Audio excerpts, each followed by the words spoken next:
Hey guys, welcome to RPS Airsoft Tech Talk Live. Happy Christmas Eve, or Merry Christmas Eve. Oh, you hear that, Danny? That's the elves running around the workshop. Tee. Oh, no. Oh, yeah. No, that's the Danny. Oh. Anyway, guys, what we have on the table here for you is... Okay, ladies and gents, so we got asked this question a few times. Yeah, not a lot, but a few times.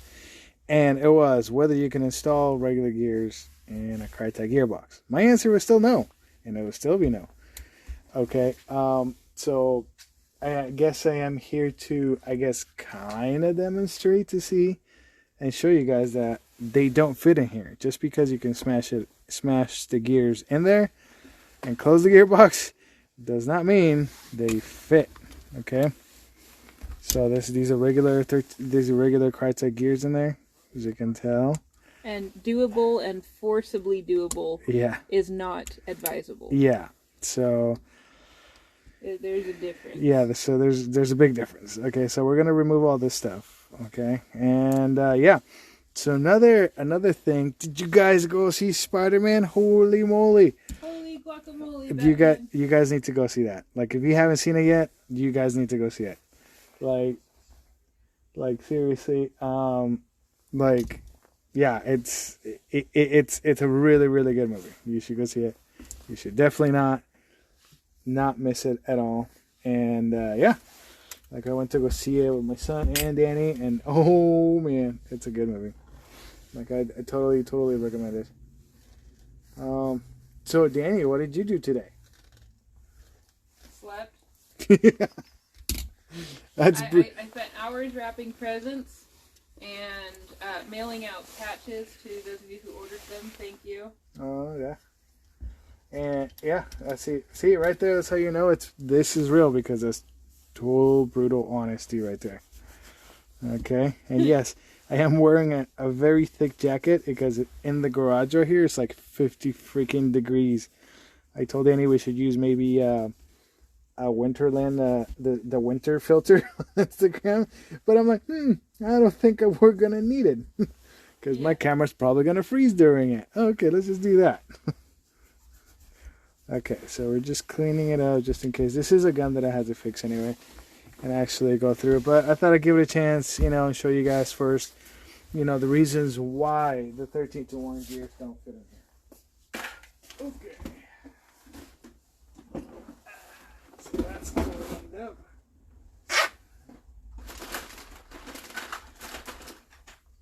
And now, okay, let's see. I think...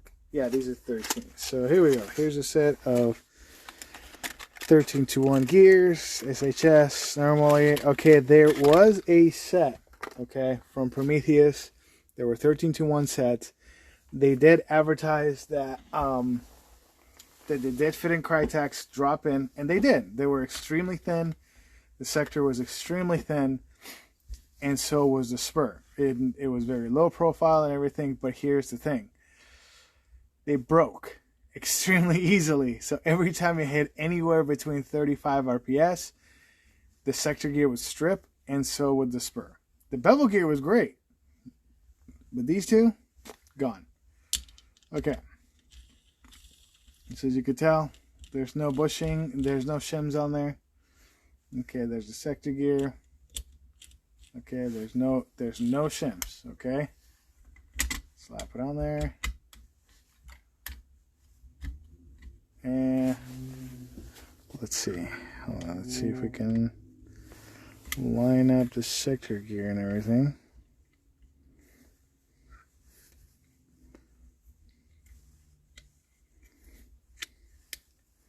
Okay. Read your messages. Oh, okay. Okay. Now you see. Okay, let's see. Hi, everybody, for coming in. Would you be able to change my MOSFET? Yeah, we could. Little Jacob, yeah, we could totally change your MOSFET. Depends on the gun you have, but like, I want to say 80% of guns we can actually install and change the MOSFETs. We just have to know what model and brand of gearbox you have in there, and then we should be able to help you. See, Okay, so as you can tell, right? You see how that rocks back and forth? It's not closing. Okay. And that's because the spur gear is too high. See? I'll go ahead and remove the sector gear and leave just the spur. Rock it in there. Ta-da! You can see it doesn't close flat. Okay? So please, if anybody in the planet tells you, yeah, you can install 13-to-1 gears by just dropping them in there, no. Just no. Just say no. Trust me. Just literally please say no. Because the gearbox does not close with that in there. Okay? The sector gear does fit. But it's sitting at the wrong height also. Okay? It's a lot different than that. Okay? Like, I'm going to drop that in there. Sector gears in there, right? See that? No wibble wobble. It's closed. If you look at this right here, see if I can get the right angle. See the stud coming out right there? That means the sector gear has play and has plenty of room to sit in there. Granted, the only reason why I'm saying it still sits at the wrong height is because you have to remember you still need to put in that tappet plate on top of that sector gear. Okay? So what happens is that when you put in the sector gear, the tappet plate, sorry, on top of the sector gear, right? There still needs to be an amount of clearance for the tappet plate to sit in there so it won't bind on the side of the gearbox between the side of this side of the gearbox here, right? And the sector gear. Okay, so this is still sitting at the wrong height. So the process, and I'm pretty sure, like some of these other companies already know what I'm talking about with the sector gears and stuff and the spurs. I think the company that had the most experience with this was Umbrella, right? And well, specifically, and then I've been doing this for 10 years also. So I've been doing this like a really long time, and this is one of the problems that everybody has wanted to solve for a really long time, is that to make 13-to-1 gears and stuff like that fit into a Krytac gearbox, because the gearboxes are great, nice and durable, they last a long time. But here's the problem. All right, so let's bring out the trusty caliper right in. Measures everything, right? You okay? Yeah, I'm reading private messages right now. Oh, okay. There's people, and wow, really? People asking questions. Awesome. All right. Sorry, I'm distractible. Yeah. Not paying attention when I'm answering side questions. Okay, so here is the measurement. Okay, so this is a pickup to do after 9 o'clock. Okay. Oh, okay. So as you can tell, it's 12.88 millimeters. Okay, and that's 12.88 millimeters. And then we got the spur over here, right? And even without squishing that spring that's on there, right? Without squishing it, it's 12.88. But you need to remember, there's a spring up there. Up here, there's a spring right there. So what happens when you put a little pressure on it? It goes down. And that's what happens. It gets compressed inside the gearbox, right? In order for that space to be right there. So the way you measure the space, the distance from this side to this side, right?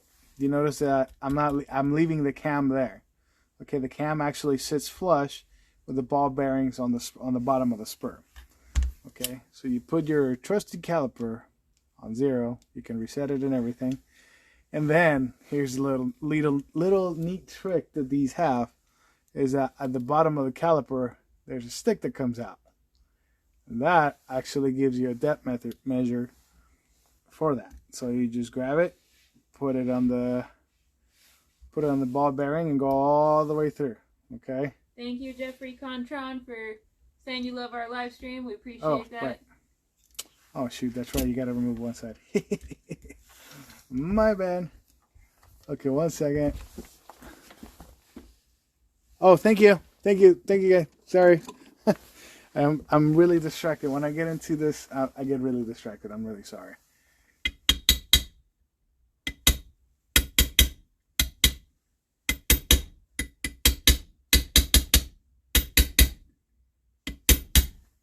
Okay, here we go.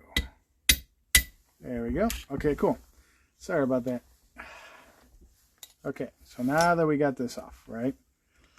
We're gonna get a depth measure, correct depth measure from that. Okay, so now zero it out. Okay, cool. And then we just grab this. We open. Okay, it's all the way down. You just gotta make sure you line it up and it hits the opposite side of the cam. There we go. And then you grab that. And you got 18 point. He says, is this for the Krytac gearbox? Yes, it is for the Krytac gearbox. Okay, yes, so you Willie got. Kessville's, I think I said that right, 14. This is for the Krytac. Yes, it is. Okay, so let's do this. Okay, so let's do the. Now we got to do some math. You guys love math? Okay, ladies and gents. Okay, so we got 18.18. Oops. 18.17. Okay, so you got 18.17 pole complete distance. So you need to remember also there's a distance for these little guys right here, the ball bearing. So you grab this one, and you measure it out, and Sorry, you real get. quick, you said what body is this going into? I believe it is the CRB. Yeah, I'm pretty sure it's the CRB or the TR. Yeah, the CRB. Sorry. Okay, so then you measure this out, and then you get 2 point. Okay, Thank you. Yeah, no problem. Oops, 2.98. Okay. So on the ball bearings, okay, and then so you get 2.98. So you minus 2.98, and then you minus again because you need to remember there's two sets of ball bearings. Again, 2.98, and then you get 12.21 is the distance between one set of ball bearings or the other. And did you guys remember the distance of the actual SHS spur gear? It is 12.75. So you're trying to fit the height of a spur gear that is 12.73 millimeters on a space of the Krytac gearbox. Sorry, my phone keeps talking. Which is only designed for 12.21 millimeters. So physically, it can't do it. It can't go in there, and it can't fit in there. Okay. This is why he keeps recommending using either VFC, G&G, any other company other than Krytac if you want to do it yourself. Okay. For 13 to 1s. For 13 to 1s. Otherwise, we recommend sticking with stock gears. Okay, you can. The other way you can reach 30 RPS with these stock gears, which can be done, is that if you cut 3 teeth in the back, 1 tooth in the front, and then so that's called short stroking, right? And then putting a 35K Infinity, the 30 motor in it, changing the bevel gear, of course, because this bevel gear, that 30 RPS actually it rips itself apart. And then you got to redo the timing on the tappet plate, on the spring. You got to make sure that those travel properly. Sometimes these bind. Also the distance on the nozzle between the nozzle and the hop-up unit. Then you need to look at the bucking. Like there's a lot of things that go into building a high speed out of a Krytac. Actually, pretty much any company, you know what I mean? Because you need to pick the right bucking. The hop up unit, of course, you guys know max hop up units are they're the body itself of the max hop up unit is actually built like very consistent. Yeah, what's up? I had to reset my stream to follow on with you. Oh, okay. Okay. What about the other going to? Oh, thank you. Oh, yeah, you're welcome, William. Okay. Yeah, then you're all caught up. And nice, thanks. Yeah, no problem. So I thought I throw some math out there. Sorry, because you know, like I keep seeing those messages out there, like, hey, you know, this can fit on there. No, it can't. Trust me, it physically cannot happen. If anybody just sits there and tells you, I threw 13-to-1s into a Krytac gearbox. Okay, what modifications did you do? And how many hours did you spend doing it?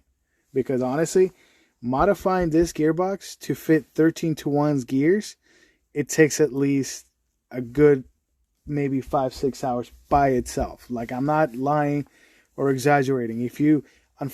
I unfortunately don't have a Dremel, a CNC machine that I can sit here and program and put in the numbers, and it'll CNC, you know, all the bushings, you know, for me. I don't have that. Yeah, exactly. I do everything by hand. And in construction, when I was working construction, my rest in peace, my old boss, told me measure 3 times, cut once. So you take your time. You measure everything out multiple times before you even decide to make a cut. And then you make the cut, especially something like this, little by little. I don't care if it takes you millimeter per millimeter. You cut millimeter per millimeter. If you have no idea what you're doing and this is your first time, of course, it's gonna take you a long time to do it. But if you're really gonna go for this, okay, cool. Take your time. Millimeter by millimeter, don't rush it. You know what I mean? Sometimes it'll feel like, oh my gosh, I'm never gonna finish this. But honestly, there's always a finish line. It's just it's better to do it slowly and take your time than try to rush it and sit here and end up breaking your gearbox and, you know, ripping this hole right here, and then that's it. Okay, so it's really, really important that everybody takes their time on this. Are there people that are forcing these to work by maybe putting spacers in there just to make that extra space on the gearbox? What do you mean, spacers? I don't understand. Like putting like a shim between, like before you close the gearbox. No. Okay. To give it extra height. Okay, no. So one more time. Okay, so the spur gear is too tall, and the inner space of the gearbox is too tiny. So you're trying to put a V8 too wide and too tall. Yeah. Gotcha. So you're trying to put a V8 into a Volkswagen. Jeffrey says, are there any other good inner barrels that would be worth buying if the Prometheus barrels are out of stock? Lol. Inner barrels.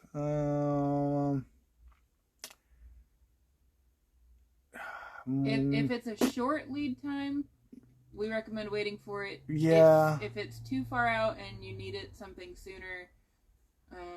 I mean, okay. So here's the thing with I know I've seen the Action Army inner barrels. They're actually okay. If you can find them, cool. They're actually good. Also, what were the other ones that are really prevalent right now at EVIC? Oh my gosh, it's like in the tip of my tongue. It's like right there. Oh, that's gonna drive me crazy. A, B, C, D. Don't start with me. Yeah. I love you. Me too. Promise. He's gonna look it up. Yeah, I'm looking it up because honestly, He knows what he's looking for. You just can't remember the name right now. Yeah, we were literally just there today too. Yeah, I know, right? Okay, so you can try. Okay, where'd it go? He's laughing at you. He says, "Lol." I know, right? Oh I'm laughing at you too. You know what? Okay, fine, whatever. Okay, Orga, yeah, you can try Orga. Orgas are a little expensive. They're highly polished inner barrels. but they're good. They're really, really good.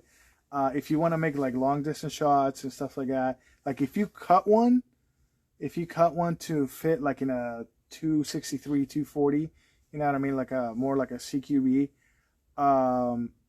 you need to make sure if you recrown it, you recrown it really wide. Like it's a little difficult, but it's like, but they come out really good if you do the crown really wide. And oh my gosh, I can't believe I forgot that company. Oh, Lambda. There we go. Lambda. That's it. Okay, yeah, Lambdas they're pretty good. They're pretty good quality. They Eva started carrying So a lot of them. Lambda. Yeah, I recommend Orga before, and then maybe Lambda, and at the end, I'll probably say Maple Leaf. What's up? Okay, 2 questions. One, I need a 128 for an ARP9. And then question 2, well, technically 1, it came before, but separate topic. Mm-hmm. Just to clarify, are there no DSG gears that would fit into a Krytac gearbox? Okay, so... Answer both at some point. Okay, so first was the DSG gears, right? Yeah, he technically put his question first. Okay, so the DSG gears, okay, with the SHS DSG, right, the sector gear does fit. Like, but you need to get an 1801 gear set that fits it.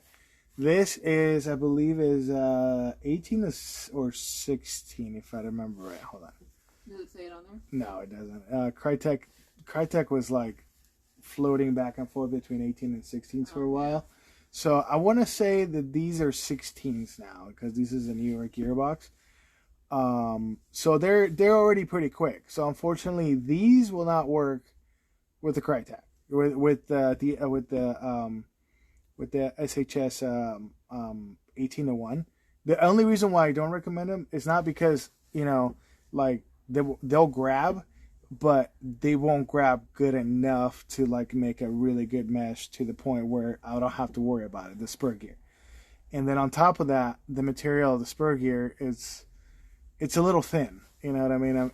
If I put them, you know, side by side, you can kind of see the, you know, their thicknesses are definitely a lot different.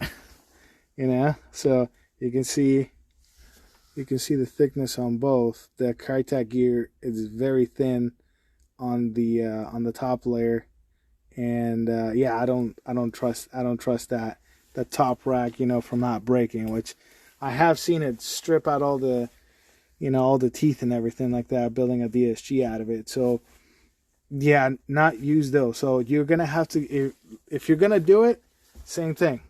It's gonna be the spur. The problem is always the spur. So I think the question is, what DSG? What would you recommend for gears to drop in to make the Krytac? There is no drop in. That's the thing. Everything has to be milled out. Like even if you grab like. Which we can do. Yeah, like that's not the problem. We can do it, but like if you're trying to do it at home, you have to mill out the holes where the gears, where the ball bearings sit. Now that's the thing. That's the trick you showed a few weeks ago with the screwdriver, right? No.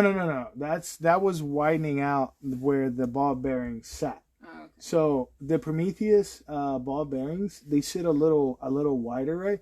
Because the outer diameter cage is a lot thicker. That's why they're pretty durable because of that. Because the outer it doesn't expand or anything like that. It just stays how it is. They won't explode. Exactly. So, but unfortunately, with a lot of gearboxes, they just don't drop in. You have to remove a little tiny bit of, millimeters of material in order for them to just click right in there and you're done. You know what I mean? This, though, on the other hand, this sits higher. Okay, so I'm gonna show a point of reference also on the top of this. Okay, so this is the bottom. This is the bottom of the gearbox on the Krytac, right? And as you can see, I don't know if you guys can see it, but the ball bearings are actually raised on the gearbox, right? So it adds the height of the ball bearings here on top of the gearbox. Okay, so that means you're adding on, right? So let's see right here, because we're measuring this right here, this little lip right here. So you're adding 0.65 millimeters to the height already of where the over the spur is already sitting. Okay, I'm gonna grab a point of reference. Luckily, I have open a VFC gearbox right here on the side that I can use for reference. And as you can see, the ball bearings on this one. Let's see if I can.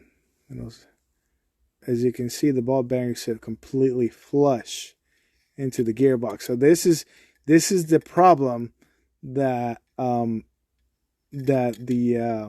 Krytac gearbox actually has, is because of these ball bearings actually sitting higher. It adds a lot of height to the spur, so therefore it tightens it up. That's where the the binding and everything is on that. And it, also on the sector gear, it does the exact same thing. See, it's also raised. If you guys can kind of see it in there, yeah. See, there it goes. See, it's also raised. So now, how is that different with the Krytac with the Chris Vector? Because you can DSG a Vector. Yes, you can DSG a Vector. You're absolutely right. Okay, so with a Vector, it's the same thing. Okay, the Vector gearbox actually has these same risers on it, and you can cut them off and make them flat. But the difference is that with the Vector gearbox, right, there's a lot of play in the gearbox, like, already. So as soon as you cut that, you can actually install, regular, 13-to-1 or whatever you want to in there, and it'll actually take it a lot easier and a lot better than a regular Krytac gearbox. They, for some reason, the version 2 gearbox, they made it really tight. Okay, what else? Going back to the second question for the gentleman who was asking about if he should wait for a Prometheus because he needs a 128 for his ARP9. Mm-hmm. He's thinking he'll probably just wait for the Prometheus barrel to be in stock because they have a 128. Yeah. Yeah, like, honestly, it's like, advisable. Yeah. Yeah, it honestly is. If the wait's not too long and you're willing to wait for it, yeah, like, it's recommended. Yeah, and you can use the bucking, to improve your accuracy. Like, you could use the Reaps A Plus, like if you're doing indoors, do a 60 degree. If you're doing outdoors, do a 70 degree. And those buckings actually work really great. The new Mr. R-Hop bucking from Maple Leaf also, yeah, that one works pretty good. But okay, so here's the thing that I'm starting to notice is that with the Max hop-up units, I don't know if you guys have seen that or not, with the aluminum nubs that are in there, right? What happens is that if you adjust it too high, boom, your gun gets jammed and that's it. Like, it won't pass through. Too tight. Yeah, it grabs the BB way too tight. So what I've been doing lately is actually removing those and adding a regular flat nub in there. Modify flat nub like this one, like this set right here, and we use the hard one for outdoors, and then the soft one for indoors. And I've been getting really good results with a lot heavier BBs, because what you do is like if you're trying to shoot a 4.0, right, you need a lot of hop in order to do that, right? So as soon as you start turning up your hop up, there's only a certain amount of space that the nub can go up and down, because it's aluminum, right? And you guys are telling me, well, there's a plastic nub on the back of the hop up unit. I'm like, yeah, you're absolutely right. There is that plastic nub that, they're supposed to take some of the cushion, from the hop-up unit, right? Like, I mean, from the pressure from pushing up and down on the hop-up. Hold on, I'm trying to find it. Okay. Ooh, Leo's on it now. Did you get the thing for him? Ah, the Pro Win. Dang it! Yes, I have it. I have the Pro Win. I swear to God. I swear I do have it. I'll drop it. I'll try to drop it this weekend. Look, I promise I can go get it right now. It's in the bag. I'm just gonna throw it in the truck. I am so sorry, dude. I've been so busy. When you're close friends with Eric, you tend to move down the list because no, that's not true. Customers. That's not true. I appreciate all my friends. Damn it. He does. Okay. Hey, We were there just a few days ago. I know, right? Okay. Hey, so Will likes Bill's 14. He says, so on the Krytac, I have a gate aster in it, and I'm trying to install a max trigger on it. Would I have any problems? Okay, so with the max triggers, you're probably gonna have to, maybe, I'm not sure. It just honestly depends on the body, because and depends on how well yours was machined from the manufacturer. Well, not machined, but like which version of a body you got. Yeah. Okay. So right here, you might have to cut a little bit, like if you're, trying to move it back and forth and stuff, because the max triggers actually come out of the gearbox quite a bit. So you might have to trim this right here in order for it to fit into that body. When it comes to in here is in the actual gearbox, you might want to grab a little file and go in there and just like file it a little bit just to make it smooth, because it does tend to bind a little bit in there. And then also like grab a flat file and just go a little bit up and down right here and on this side too, so it'll flow a lot better. Those are just little touches, you could do to make it smooth. What grit file do you use? Do you have it on hand?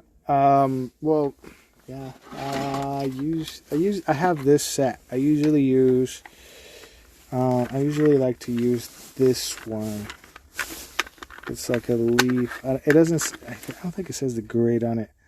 Check the back. Okay, no, it says warding, or oh yeah, warding. So this one right here. This is my favorite one. This is one I use the most on pretty much everything. It works really well.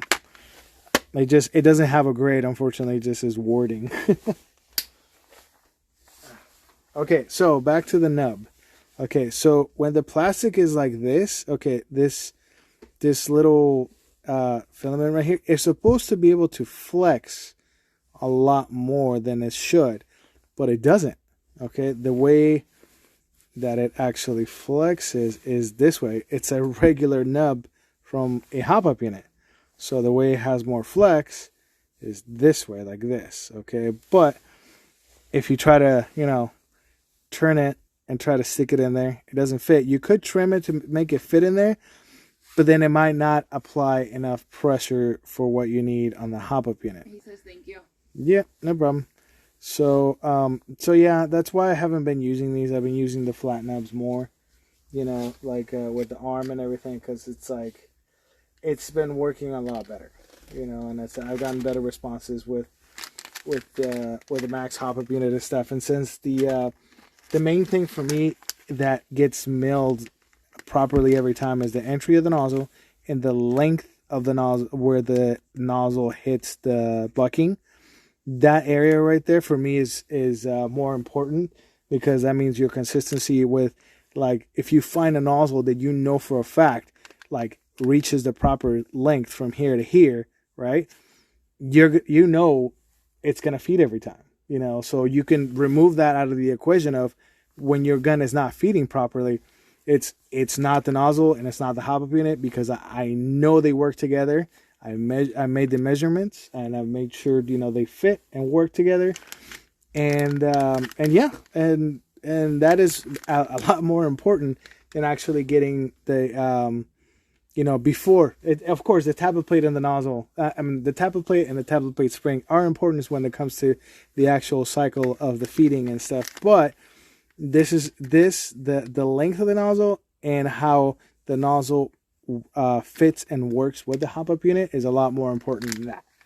So yeah, so that's why I've been using those and making sure it feeds.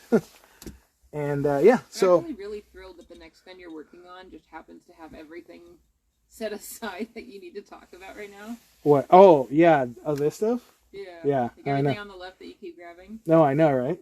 Yeah. So normally you have to go like digging through drawers to show you guys stuff. I'm just like really thrilled that everything's just there. Well, yeah.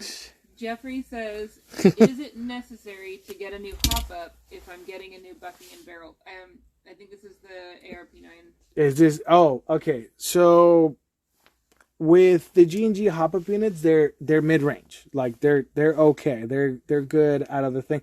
If you're getting a new bucking and new inner barrel, you should be okay for a little bit. You should definitely see Number one, an FPS increase of at least maybe 15 to maybe 20. I want to say 15 for sure, but if 20. You're going with the Prometheus and what type of bucking? The Prometheus center barrel and Maple Leaf? no, not a Maple Leaf. If you're sticking with a G&G hop-up unit, then oh shoot, that's right. Then yeah, okay, you could do the Maple Leaf bucking, but you should probably do a softer one. Do like a 50 degree if you're gonna stick with it indoors. Only because the diameter, the inner diameter of the G&G hop-up unit is a little bit tighter, especially compared to the Max hop-up unit. So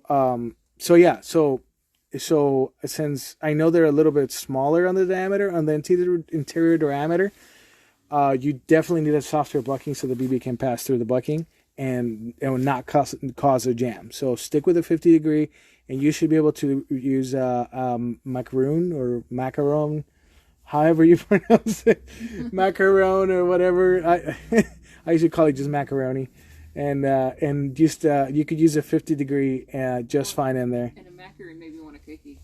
I know, right? Oh, that sounds so good. We just ate dinner. What the heck? Why am I hungry again? It's all your fault. Guys, we had fried ice cream. It was amazing. Yeah, it was. It was really, really good. He says he was looking at the 60, but you think the 50 would work better? If you're going indoors, yes.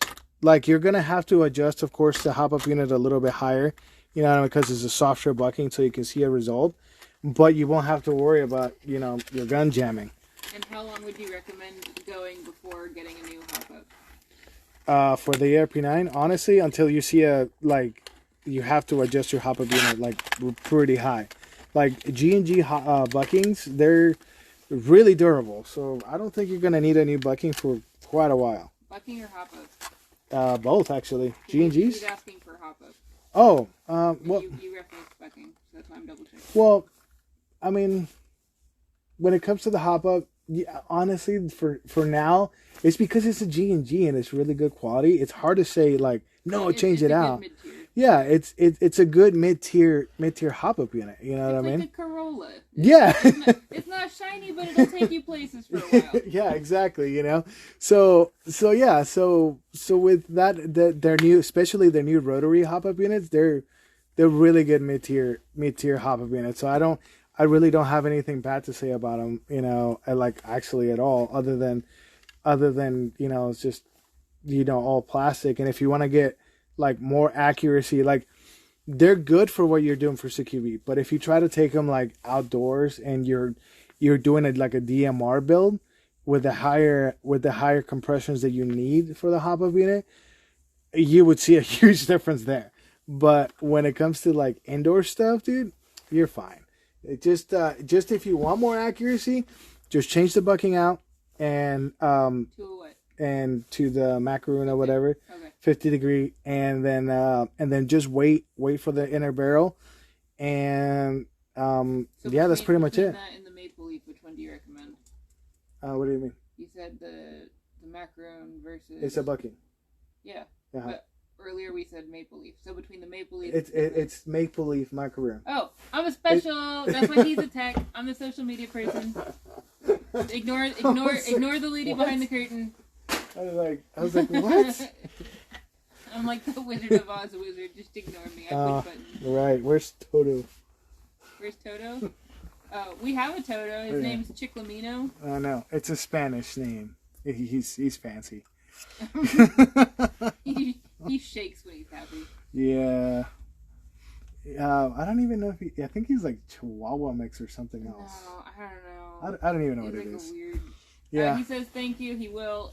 Should he use the rocket gears or SHS? They're identical.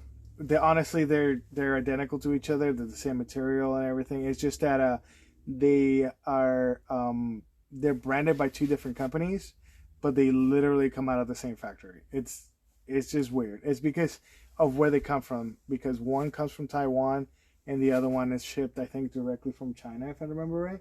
But they're literally the same. If you test them at the actual metals compared to each other, they're identical to each other. Find whichever one has a cheaper deal when you're shopping in the moment. I think the rocket gears are $24, and they have to.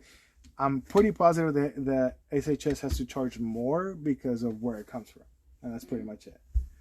But quality-wise, yeah, they're the same. Okay, so now I gotta put this together. Good, you have 20 minutes to do it. All right. Slightly less. Okay. You had to cut out a little bit early. Oh yeah, really? Oh, okay. All right, now let's see.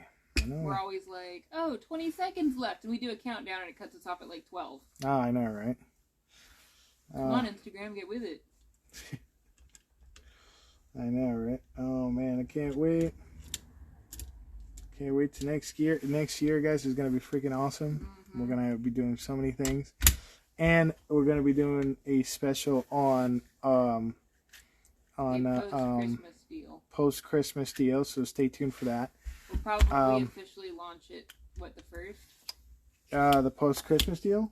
Yeah. Because you're still running your labor sale through December 31st. Yep, pretty much. And the problem that I'm having right now with creating the perfect build list. Well, yeah, because okay, you guys have to remember. Okay, every single company has their own design for the gearbox. Like honestly, like VFC is different. You know, of course, VFC. We got VFC right there. We got Krytac, and then we got also G&G, which is also a little bit different, you know what I mean, on their specs and stuff. Lancer. So Lancer too, like they're a little bit different. I wanted to announce that I will be taking, like, if you have a Lancer Tactical and stuff like that, I've been looking at the designs and everything of the Lancer Tactical. So if you have a Lancer Tactical, I might be able to help you out. I just need to know, like, I know this is this very strange question, but I need to know what color is your gearbox. Like, honest to God, I'll be able to tell you exactly what generation of gearbox you have and where it came from and everything. If you just tell me the color of your gearbox and the color of the hop-up unit. That's it. He's not kidding. I'm not kidding. Like, he's weird. Like, we literally brought him chunks of pre-cut springs, and we're like, hey, what is this? And he's like, oh, this came from an M110. I'm like, how? How would you know that? He just, like, knows. Yeah, I swung by another retailer that actually carries Lancer Tacticals quite a bit, and I went by and they told me that there's a Gen 2 gearbox, there's all this stuff, and I look in there and I'm like, these are Matrix gearboxes. That was oh man, the one off the knot, right? Yeah. Airsoft Masters. Airsoft Masters, yeah. Like I went by there and yeah, like sure enough, they had them and I checked them out and like yeah, like I know that gearbox inside and out. Oh man, and it's no funny proprietary MOSFET as far as I know, if I remember right. So the issue with Lancers before they had gearboxes that were like nigh on impossible to upgrade.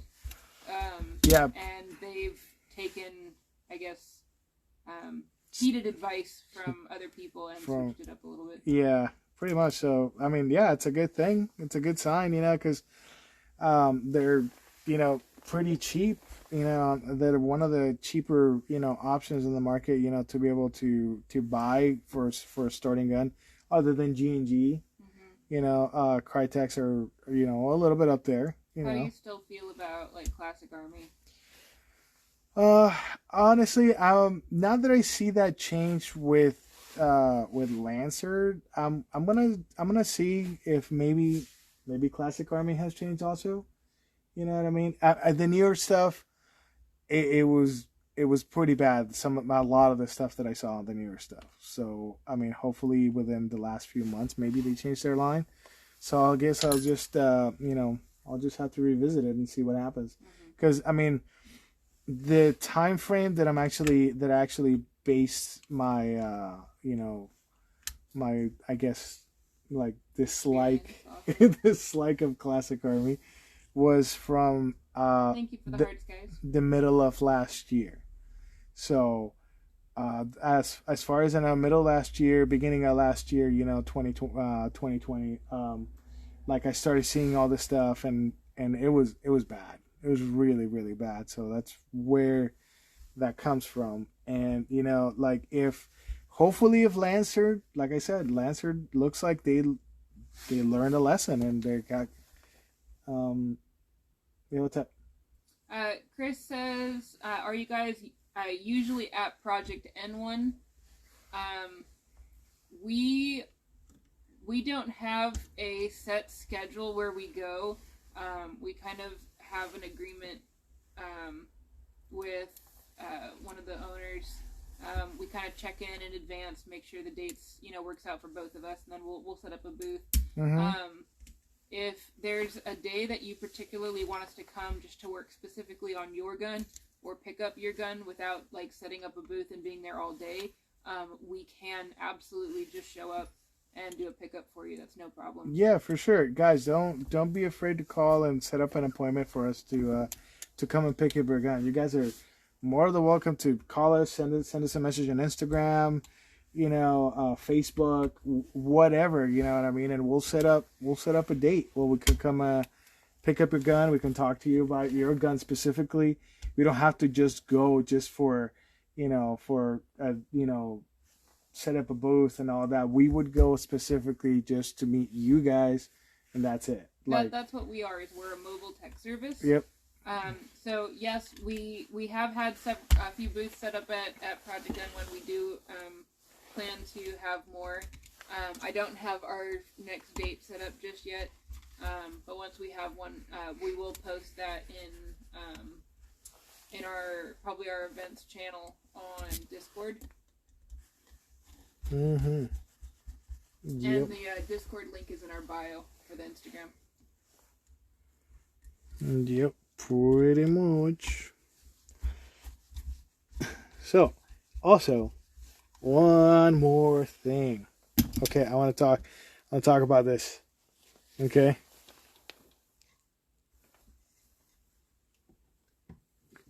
Okay. So for anybody who owns one of these, I don't know. Do you guys know what this is? I mean, oh, he said that'd be perfect. He'll reach out to you guys in the near future, and thank you. It might say something right there. Okay, guess what I found out? Sure. Huh? Oh, thank you. Sorry. I was geeking out over here. Sorry. Super geeking out. Okay, so this is a VFC MP5. Okay. How old is it? Actually, this is a brand new one from 2021. This is one of their new models from this year. Okay. He said MP5HNM. I believe it's MP. You know what? I forget the model on this one. Wait a minute. You ask what it is, yet you have no answer. I forget. Why do you do this to the people? Because I do things. You do things. Let me see. What model is this? Or H&K, you said? Yeah, it's an H&K MP5.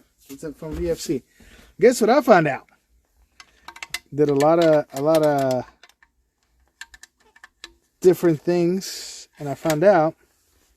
And guess what? Max hop-up unit sits in there. But I know, right? It's like super exciting. But here's the thing, ladies and gents. Okay, when the actual gearbox is in the body, right? Unfortunately, this hop-up unit sits. I'm not kidding. 2 millimeters too far back. Oh, it was so heartbreaking. So unfortunately, yeah, it does fit in there properly. It does sit, like the lip and everything sits in there right properly, but removing the spring and everything in there, it still sits too far that way. Okay, so that means when you put in the gearbox and the lower receiver and everything, right, the lower receiver doesn't line up to 440 to pop the pin in. So is this you telling people they can use it, or is this you telling people they can't? Because you just said no. I know. It's I'm getting there. It's a 50-50 right now. Okay, because number one, you have to modify the hop-up unit in order for it to sit a little tiny bit more forward. Okay, which means removing this spring, putting on the spring nuts on here, and taking off this spring also. And then from what I'm getting from all the measuring that I've done, is that you actually have to trim this area here, and then angle this in order for the magazine to pop in and be able to come in at an angle. Okay, it won't affect the feeding on this side because it actually, I tried it with the magazine and it actually activated the little back arm on the Pro, which was great because that means the BBs can actually go through and feed. So if that happens, that means the hop-up unit can work in that body. So here's the other little backdraw of it. And I believe we're going to contact the customer and let them know. 10 minutes. Is that unfortunately, when you pull this back to be able to adjust the hop-up unit, right? Yeah, the hop-up unit sits way up there, okay? So imagine, okay, actually, yeah, no, I will be able to do that. The one that we're sending to Sacramento. Yes. Okay, so the hop-up unit sits up there. Sorry, I'm trying to push it forward how it is. So it sits up there, right? So you got to have, imagine there's a gearbox here, right? So all you can see is that gap right there. So unfortunately, you gotta, it'll still work, but you got to have a pick and go like this. Thank you for the hearts, guys. Thank you. And, you know, move the actual wheel up and down like that with a pick. Like it'll still move. Like it'll move just fine. You know what I mean? But you just got to grab something and actually move the wheel up and down. I'm kind of binding it up because of my thumb. But hold on. Let me demonstrate it. Okay, so yeah, so you just grab a pick. And as you can see. So Noah says, where's my AK at? Where's your AK? I don't know, kid. You haven't brought it to me yet. Yeah, when you bring it in, we'll work on it. Yeah, for sure, man. Sam says, Merry Christmas. Merry Christmas. And Aloha Alei says, so this is where my boyfriend is? Who? I don't know. What? I have a boyfriend? Holy moly. I didn't know that. Okay, sorry, it was all the way up. Okay, so as you can see, okay, let's see. Yeah, see? The wheel moves just fine. You just gotta grab something at an angle like this and move it up and down with and that's. Sam says he wants a Christmas present. He wants a Christmas present? Sure, $50 and I'll get you a Christmas present. This guy. Okay, so as you can tell, yeah, you can adjust it. Thank you, Jeffrey. Merry Christmas to you as well. Merry Christmas, man. Merry Christmas, for sure. Merry Christmas to all. Yeah, I know. Good night. I know, right? So, yeah, so it can be adjusted. And it does. Her boyfriend is watching the live stream. Oh! I was like, whose head am I back? Wow. Sorry, you have to forgive my my girlfriend over here. We about to meet on the field. You gotta forgive my girlfriend over here, guys. She's she's a little possessive over me. So don't even.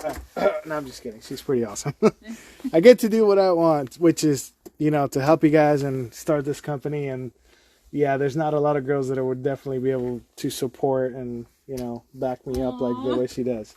So Chris said, she's my girlfriend. I declined her call to be here. Oh! Aw, attaboy. Nice. No. Priorities. You know what? Both of you are in here, so I appreciate both of you for hanging out. It is Christmas Eve, so thank you guys. Yeah, thank you guys. Really appreciate it. And what we've learned together, couples who airsoft together, couples who shoot together, it's really a hobby both parties can enjoy. So yeah. If you can find, ladies, if you can find a guy who likes to do both, go for it. Guys, if you can find a lady who can do both, dude, count your lucky stars and you keep her. Yeah, pretty much. Unless you're me, and then you're like, count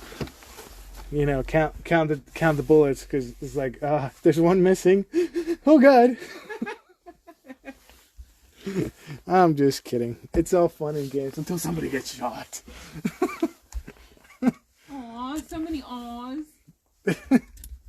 Yeah, it's definitely a good vibe. Okay, so let's see. I mean, one of my favorite presents that Eric got me for for my birthday, he got me an XD9 that I use for security for my night job. Yep. I appreciate that one. Yeah, it's kind of what I do. Yeah. Oh man. Okay, so. Aw, thank you, Sam. I appreciate you for lying to your family to come watch us. Thank you. Thank you.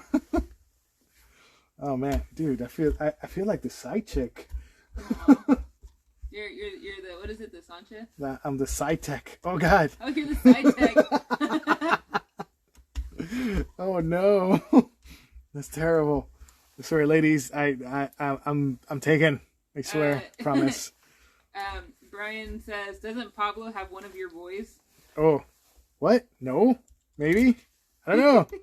I forgot. It's been too many years.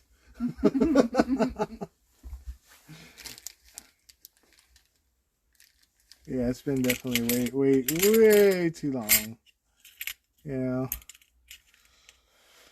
But yeah, guys, actually, Brian, we actually have Pablo's boy. Yeah. We are his godparents. Yeah, pretty much. So, yeah. Yeah. That's fun. So, how you like them apples, huh? Oh, Sam, thank you. Yes, you have not missed a single one of our live streams. Yeah, thank you. Really appreciate it, man. Okay, so now we do that. Yes, Airsofters, you guys are our family. Thank you for coming and spending Christmas Eve with us. As much as you are family, if the live stream fell on Christmas itself, we'd probably have a very, very short episode, but we did stick around for you guys. Mm-hmm. So, yeah. Chris, yeah, we can help you out. You've had your G&G out of commission for so long, been in need of a tech. Trigger gets stuck, Ooh, so many messages coming in, it's moving. Trigger gets stimuli in semi. Oh, stuck in semi. There we go. The stimuli? What? Stimulus checks for guns, yay! Yeah. The next message corrected it. Nice.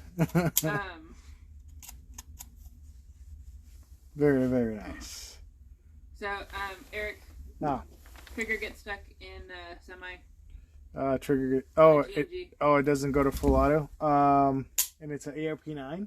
No, different player. Oh, okay. This isn't the one with the Prometheus question. It's okay.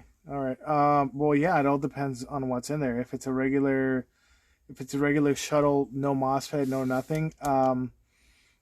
If it only shoots semi, that means the full auto is not resetting. And it might be right here. You can do a video stream with us too. Yeah. Well, you usually do like the first 20 minutes at no cost, and we can just kind of tell you what it looks like. You can also go into our Discord and post like a video. We have a channel called What's That Noise or something like that. What's that sound? You can post a video there and show us what's going on with it. And we can help kind of diagnose it. Thank you, Sam. Sam spoke up for you. He said, because Chris said he's looking for a tech. Sam said, Eric, you're the best. Oh, thank you. Brian, you're funny. One thing does not count. He has them in a box in the corner. What? That's not nice. That's not nice. Jeffrey, I'm so excited to wake up tomorrow. I'm finally getting the dye mask in a hard case along with a bunch of stuff. Congratulations. Yeah. Sam says, under the tree, Eric, I have Brandon a new dye. Oh, congratulations. Nice. Very nice. Chris says, with the jamming issue, it can shoot in auto just fine. And he says, cool, thanks, I think in reference to the video chat. Yeah. Jeffrey says, nice. Guys, we're going to cut out in about a minute. I just want to say Merry Christmas if that's your thing. Otherwise, Happy Hanukkah, yeah, all the other stuff too. Hanukkah, Kwanzaa. All the other stuff, like light that last candle tonight, or is it tomorrow? I don't know. I forget. Yeah, guys, Merry Christmas. Thank you for watching. Merry Christmas, guys. Yeah, we'll see you guys next week. Hope you guys get everything you want. Yeah. Jeffrey says, will replacing the motor, gears, and the spring fix the weird ARP9 sound? Yes. Yes. Oh, well, just the spring. Well, just the spring. The main spring, change that first. That's like the biggest sound. Okay? And then after that, the gears. All right, guys. Thank you all for joining us. Thank you. I appreciate you guys. We could not literally be here without you. Yep.